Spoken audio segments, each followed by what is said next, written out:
Olá! Chegamos ao estudo da lição 7, idioma, texto e contexto. Durante toda essa semana nós vamos estudar sobre esses três itens. E como verso principal, o verso que você deve memorizar é Deuteronômio 31:26. Tomai este livro da lei e ponde-o ao lado da arca da aliança do Senhor, vosso Deus, para que ali esteja por testemunha contra ti. É fácil traduzir a Bíblia? Você acha que o processo de tradução da Bíblia, essa Bíblia que você tem em suas mãos, é um processo simples? Porque tradução não é o simples ato de pegar uma palavra num idioma, descobrir qual é essa mesma palavra em outro idioma e transformar e traduzir. Não é tão simples assim, que muitas vezes uma expressão ela pode não ter o mesmo significado em outro idioma. Por exemplo, você e eu sabemos o que é leite com café. Se eu for na sua casa, na panificadora, e te pedir um leite com café, você sabe o que eu quero. Mas se você estiver num país de língua inglesa, você deve pedir um coffee light, um café leve, ou deve pedir um white coffee, um café branco. Pedindo um café branco ou um café leve, todo mundo sabe que você quer um café com leite. Mas no Brasil, se eu disser, me dá aí um café leve. Pessoa, como assim? Café leve? Café sem pó? Café descafeinado? Café sem açúcar? Não faz muito sentido no Brasil. Então a tradução, ela tem que passar por um filtro. Que filtro é esse? Qual é a frase original? O que a pessoa do idioma nativo original entendeu? O que eu vou dizer no meu idioma que vai significar a mesma coisa? Nós temos visto, por exemplo, aqui no Brasil, em grande escala, em alta escala, diferentes tipos de traduções, versões, capas, modelos dos mais chamativos da Bíblia. Letras gigantes, letras pequenas, vários estilos de Bíblia. As editoras fazem cada vez mais com que a Bíblia se torne atraente e interessante para jovens, para mulheres, para crianças, para idosos. É como se cada um tivesse o seu próprio modelo de Bíblia. Parece também ser um esforço muito intenso das editoras de nos convencer da importância desse livro, como se o conteúdo dele já não fosse o suficiente importante para nos atrair. Eu, por exemplo, uso essa aqui, que é a Bíblia bilíngue. Essa aqui minha já está toda rasgada, ó, porque eu uso bastante. A Bíblia bilíngue, ela é inglês e português. E eu escolhi essa porque, como eu viajo muitas vezes, eu vou em alguns cultos ou ministrações em inglês, eu tenho essa outra opção. Mas tem a Bíblia bilíngue de espanhol e português, tem a Bíblia trilíngue, que é português, espanhol e inglês.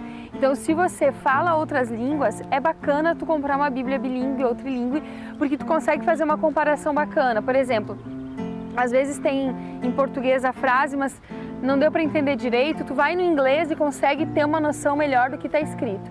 Então, a Bíblia de duas línguas também é uma boa opção para você que está começando a sua caminhada com Deus e também para você que quer aperfeiçoar outro idioma. Já parou para pensar que a Bíblia precisa parecer cada vez menos com Bíblia, para que tenhamos a coragem de carregá-la, de colocá-la embaixo do nosso braço, em nossas mãos?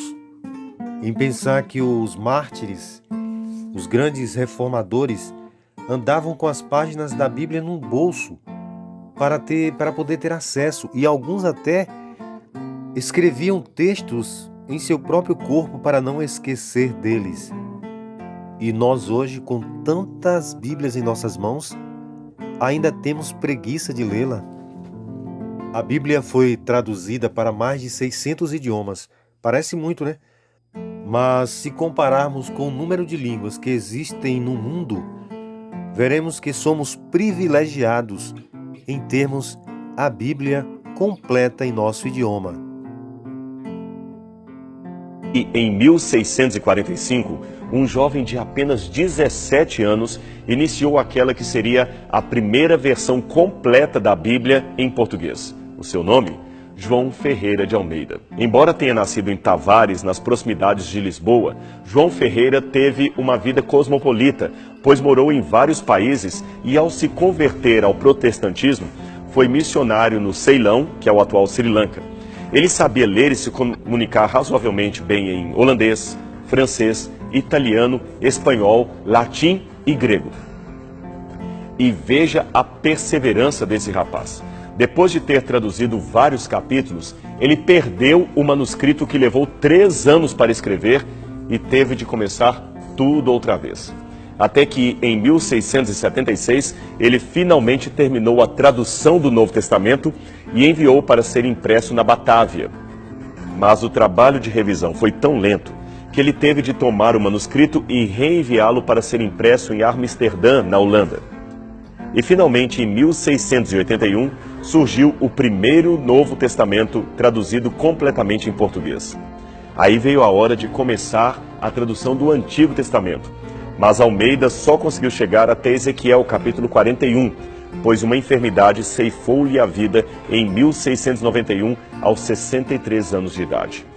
Até que em 1748, o pastor Jacobus Oppenacker reiniciou o trabalho interrompido por Almeida e em 1753 foi impressa em 2 volumes a primeira Bíblia completa em português.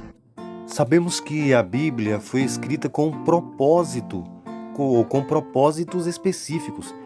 E muitas pessoas, por não entenderem esse propósito, consideram a Bíblia como um livro milagreiro, ou seja, abrem a Bíblia no Salmo 91, colocam em cima da estante e não meditam, não leem, não ouvem e querem que a Bíblia faça milagre, que a partir daquele momento sua vida não tem mais problemas, só porque ela está lá, em cima da sua mesa ou estante, aberta no Salmo 91.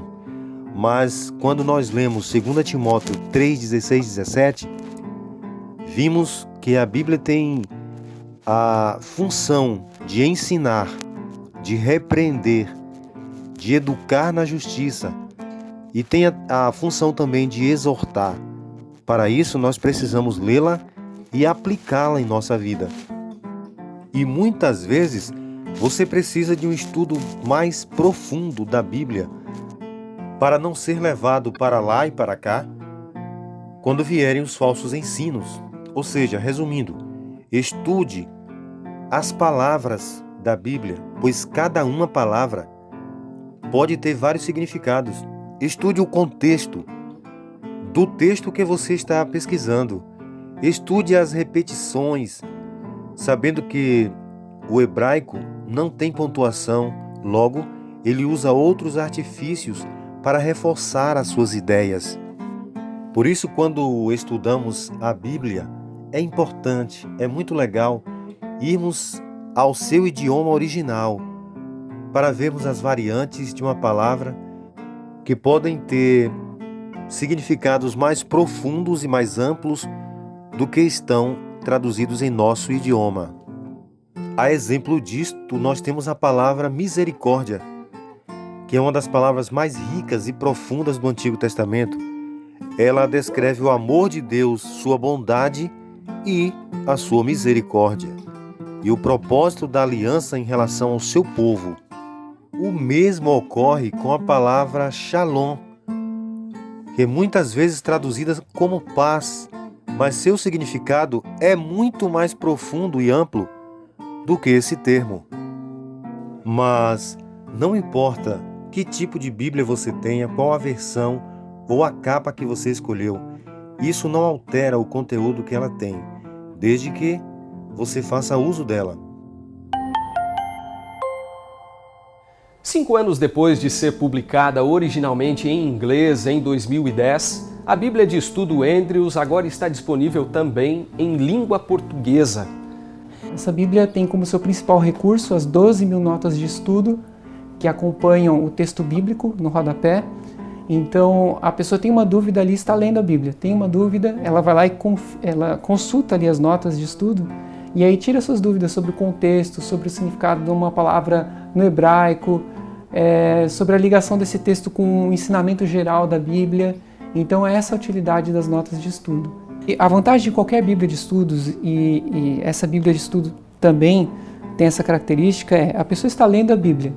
Surgiu uma dúvida sobre um versículo, ela vem e lê na própria página sobre aquela dúvida. Então são 12 mil notas que explicam palavras, contexto, o ensino teológico de um texto e ajudam muito o leitor na compreensão da palavra de Deus, quer ele esteja estudando casualmente ou esteja estudando devocionalmente. E essa Bíblia ela tem esse propósito de servir a pessoas de vários níveis. Então as notas foram preparadas por um time de autores dos 5 continentes do mundo, de pessoas de várias partes, de várias formações, para ajudar as pessoas a entender a Bíblia de maneira bem prática para o dia a dia das pessoas. Não é simplesmente para o teólogo, para o estudioso, mas para qualquer pessoa. Não leia a Bíblia só por ler. Escolha um verso, procure entender a fundo o que ele diz e o aplique em sua vida. Acredite, você vai se apaixonar pelo estudo desse livro. Sublinhe textos, faça marcações, anotações, observações. Esse tipo de coisa te deixa preparado para quando você precisar de uma resposta mais rápida. Os que têm acesso à Bíblia e a estudam com oração, recebem a plenitude do Espírito Santo e conhecem o Senhor revelado em suas páginas. Amém. Então vamos orar sobre isso. Oremos. Querido Pai Celestial, estamos aqui na Tua presença hoje para agradecer por essa série. Estamos apenas começando, mas a partir de hoje nós já tomamos uma decisão. E a decisão é a seguinte: nós queremos seguir o que o Senhor diz. O que o Senhor diz através da Sua palavra. Senhor, ajuda-nos a crer mais na Tua palavra. Ajuda-nos, Senhor, a andar nos caminhos corretos da Tua palavra.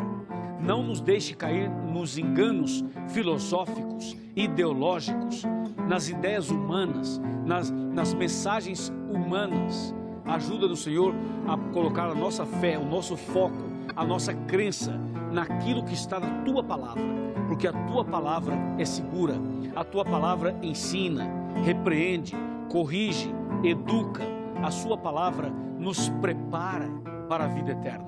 Por isso, Senhor, eu entrego nas Tuas mãos este homem, esta mulher, esta pessoa, esta família, em nome de Cristo Jesus. Amém.